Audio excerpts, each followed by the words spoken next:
Hey everybody, welcome back to Harvania Gaming.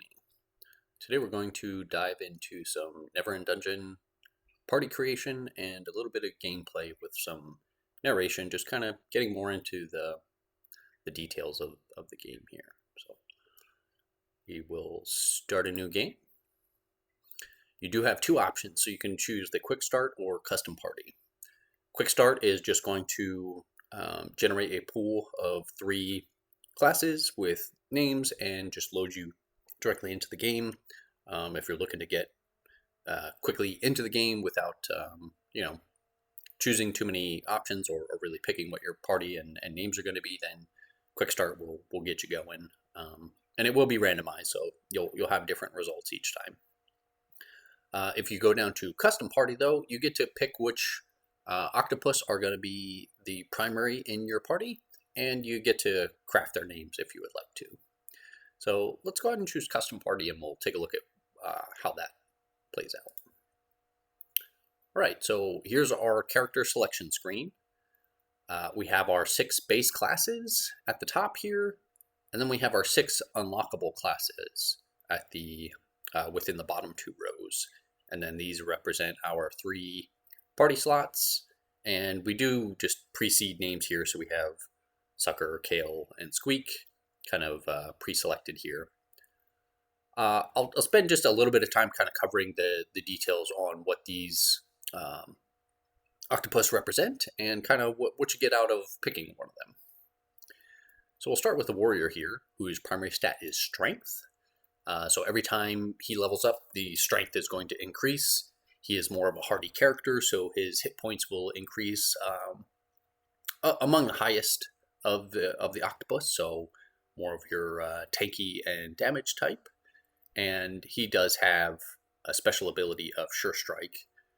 This can be unlocked using the 4 vibrant shells. So once you have 4 shells, you can consume those on any one of your party members and unlock their special abilities. Here for the warrior, we have Sure Strike, which is a guaranteed hit. And you either do critical damage or up to 50% of the enemy hit points, whichever is greater. This does ignore con, so there would be no damage reduction on this hit, which makes it, fairly valuable.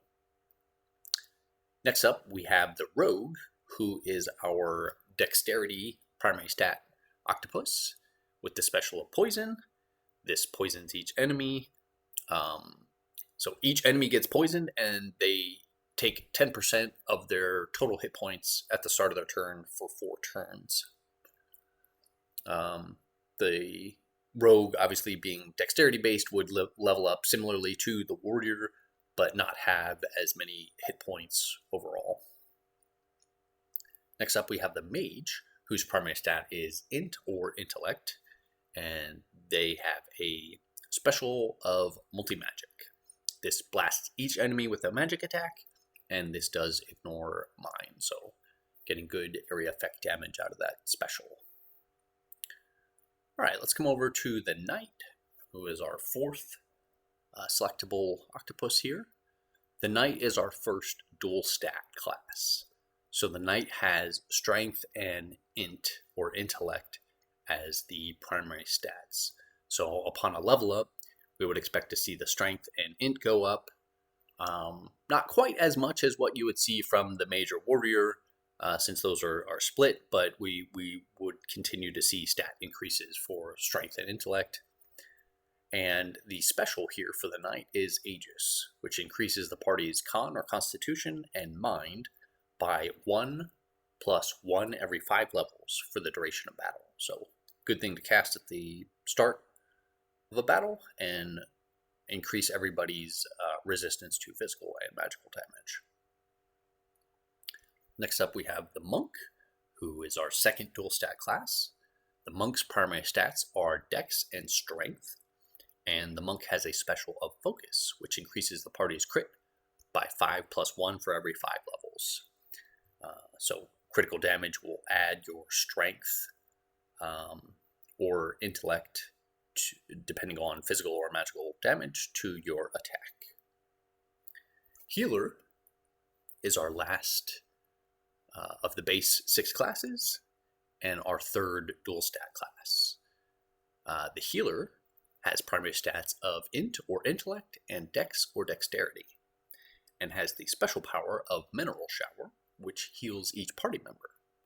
The healer also has a benefit of double healing. So when you have the healer in the party and you use the heal skill, it will actually be increased greater than any of the other octopus that you could select until you unlock the Aquamancer as the healer alternate. The warrior and the rogue have the lowest amount of healing. Since they're more physical based, they don't have the ability to heal as well. Everybody can still heal, it just may not be worth the action point to do so from a warrior or rogue.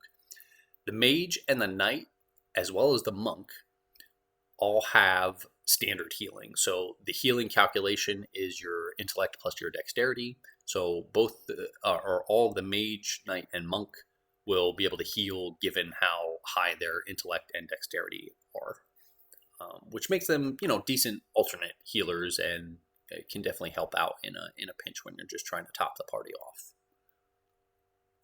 All right, so now we'll go ahead and look at, we have our unlockable classes here. So the Red Blade is the warrior alternate class, and this is unlocked when the warrior consumes 10 vibrant shells. Next up, we have the Electopus, which is the rogue alternate class, and is also unlocked with the 10 vibrant shells consumed by the rogue. The mage alternate is the Chameleon, which the Chameleon will also have the same primary stat. So the Chameleon's primary stat is intellect, the Electopus' primary stat is dexterity, the Red Blade's primary stat is strength.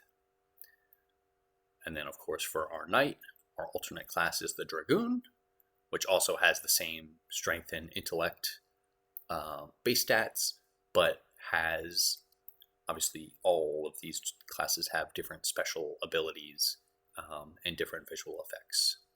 Everybody has a unique physical and magical effect to their attacks. So I encourage you to just try out all the different physical and magical attacks to just kind of see what everything looks like. But yeah, the warrior will largely attack with red colors, and the rogue teal, mage purple, and so on. All right, let's go ahead and choose a party. I do like to have some of the base stats, just because having either the warrior, the rogue, or the mage are going to make the stat checks for the obstacles a little bit easier. Since this warrior climbs in strength the highest, any strength checks would be best defeated by the warrior. Similarly, dexterity checks for the rogue, and intelligence checks for the mage, of course, until you get the alternate unlocks for the Red Blade, Electopus, and Chameleon. They would similarly have good stats. However, the obstacles are random, so if you did happen to choose Knight, Monk, and Healer and didn't have any of the primary stat classes, you'll still be able to achieve some of the obstacles, as well as, collecting various items and increasing your party's stats to get closer to those thresholds. If you don't meet or exceed a threshold, you will go into the obstacle challenge, and that will be determined. The amount of time that you have in the obstacle will be determined how close you are to the threshold. For example, if the threshold is 5 strength and you have 4 strength, then you'll essentially have 80% of the time available to you for that obstacle. All right, let's go ahead and choose a party here. I'll pick the knight, pick the rogue, and the healer here. Once you've made a party selection of 3, you do have the start game button here available, and we'll go ahead and choose that to start our game. Awesome. That took us into the game. I think we'll wrap up this video and get into some more gameplay in the next video. Thank you very much. Hopefully you found this informative, and we'll see you on the next video. Until then, peace, love, and video games.